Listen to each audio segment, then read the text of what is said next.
Okay, let's dive into this. Welcome to The Explainer. This is where we take those incredibly dense, complicated topics and just break them down right here on the screen so you can see exactly how things actually work.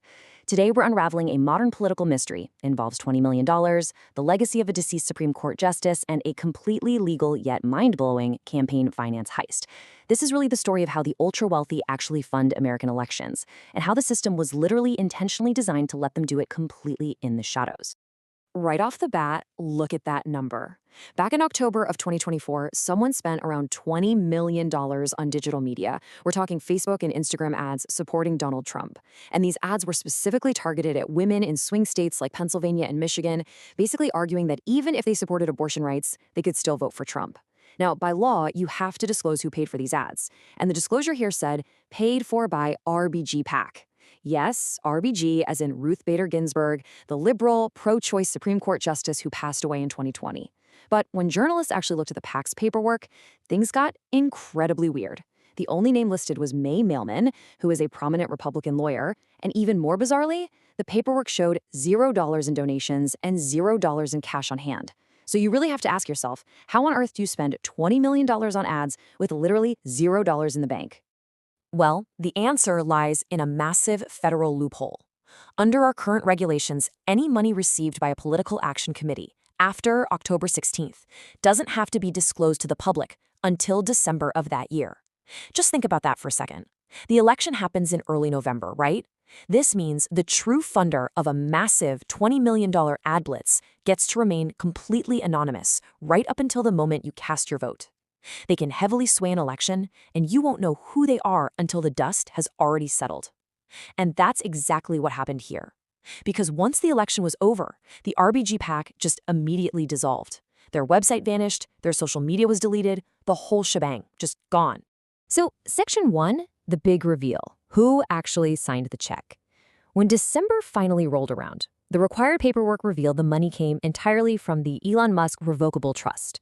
And that was just a fraction of the staggering $290 million he spent during an election cycle that saw almost $15 billion spent overall. So one of the richest men in the world was able to pour just massive amounts of money into an election, entirely in secret, and it was 100% legal. Moving on to Section 2, regulating the money pipes. How did this even become legally possible? To really understand this, we have to look at the architecture of American campaign finance. I want you to imagine political money as water flowing through a system of pipes. You have pipes where individuals give money directly to a candidate, and you have pipes where money is spent on campaign activities, like those television and digital ads.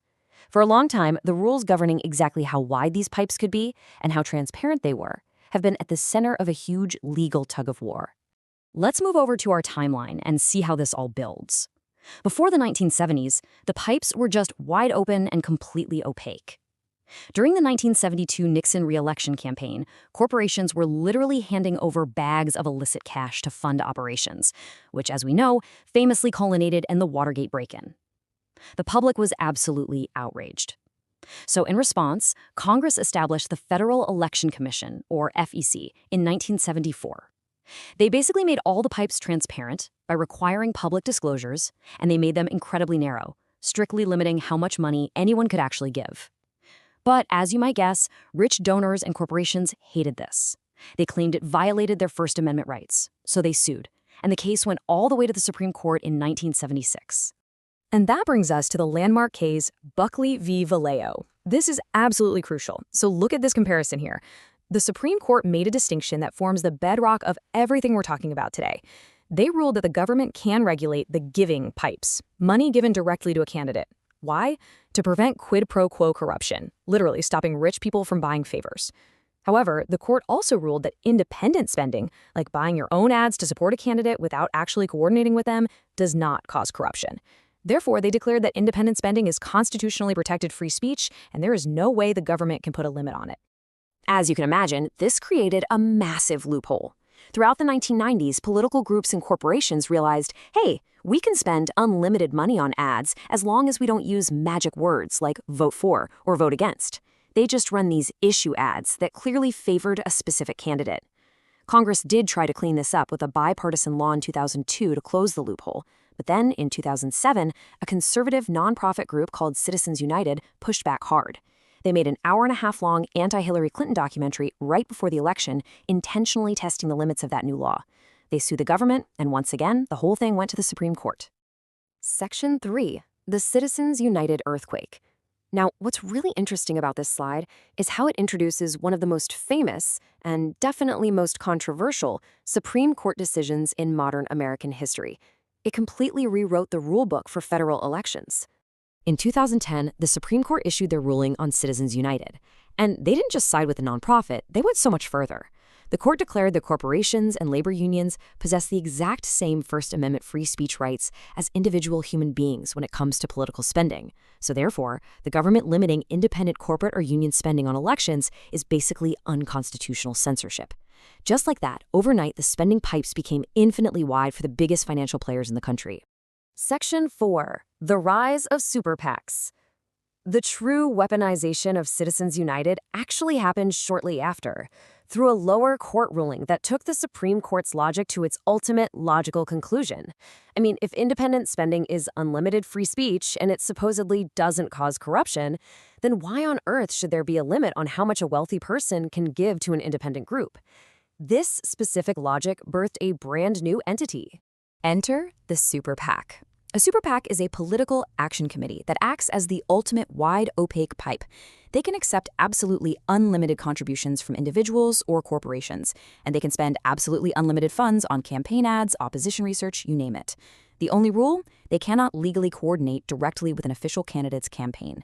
Because they are legally deemed independent, the courts ruled there's zero risk of corruption, and therefore no limits can be placed on them whatsoever.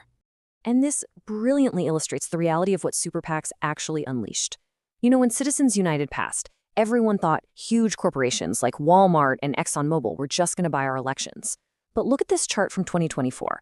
All corporate contributions combined equaled around $460 million. Meanwhile, just two individuals, Elon Musk and Timothy Mellon, gave more to super PACs than every single corporation in America combined. The shift from regulated contributions to unlimited independent spending didn't result in a corporate takeover, it resulted in an ultra-wealthy billionaire takeover. Which brings us to Section 5, hiding behind shell entities. Because if super PACs are technically transparent, how did our $20 million mystery buyer stay completely anonymous until December? Well, the ultra-wealthy use a very specific, perfectly legal detective puzzle to hide their identity. Let's walk through the blueprint for dark money. Step 1. A wealthy donor gives unlimited funds to a nonprofit shell entity. Usually, it has a vaguely patriotic name, something like Citizens for a Better America. And here's the trick. Nonprofits aren't required to disclose their donors. Step 2. That nonprofit then funnels the money directly over to a super PAC. Step 3. The super PAC buys the campaign ads. So, when the required public disclosure finally happens, the paperwork simply says the money came from Citizens for a Better America. The billionaire's actual name is completely scrubbed from the public record. It is literally the perfect opaque pipe. Section 6. The true cost of influence. Now, you might be wondering, if simply spending the most money doesn't actually guarantee your candidate will win, why do these ultra-wealthy donors pour hundreds of millions of dollars into the system? What's the actual return on their investment? Well, it buys access and it buys influence. And we see this across the entire political spectrum for sure. For instance, the owners of a prominent box company invested about $8 million into super PACs supporting a specific senator. A year later, a new rule was slipped into the tax law that saved them $40 million. That is a pretty incredible return on investment. Or look at the spoils system. Under President Biden, multiple major Democratic donors, we're talking attorneys and investment bankers who gave millions, were appointed as ambassadors to countries like Switzerland and Canada, despite having absolutely no diplomatic background. Or consider shaping government agendas. Tech billionaire Peter Thiel spent $10 million boosting J.D. Vance in a primary. Vance went on to become vice president, actively championing Thiel's preferred, very specific policies on cryptocurrency and unregulated AI. Now, the Supreme Court insists that independent spending doesn't lead to corruption because the money isn't handed directly to the candidate. But look at this devastating quote from an academic study analyzing 2 decades of U.S. policy. It found that average citizens have little to no influence on the decisions elected officials actually make. While regular people sometimes get the policies they favor, it's really only because those policies happen to align with what the economic elites want anyway. The people funding the super PACs wield the actual influence. But here is where things get super interesting. As polarized as our country is right now, there is actually a shocking amount of consensus on this issue. Look at this donut chart. A massive 72% of Americans, and that's across both the left and the right, believe there should be limits on how much someone can spend to influence our elections. We actually all kind of agree on this. Which leaves us with this final provocative thought. If nearly 3/4 of the country wants this fixed, why does the system remain completely untouched? Honestly, the truth is, the mind-numbing complexity, the boring legal jargon, the shell entities, and the PACs, it's all a feature. It's not a bug. It's explicitly designed to make your eyes glaze over. It's designed to keep you disengaged, because as long as we find a campaign finance too boring to care about, the people with the widest pipes get to keep quietly running the show. Thanks so much for joining me on The Explainer. Stay curious, stay focused, and I'll catch you next time.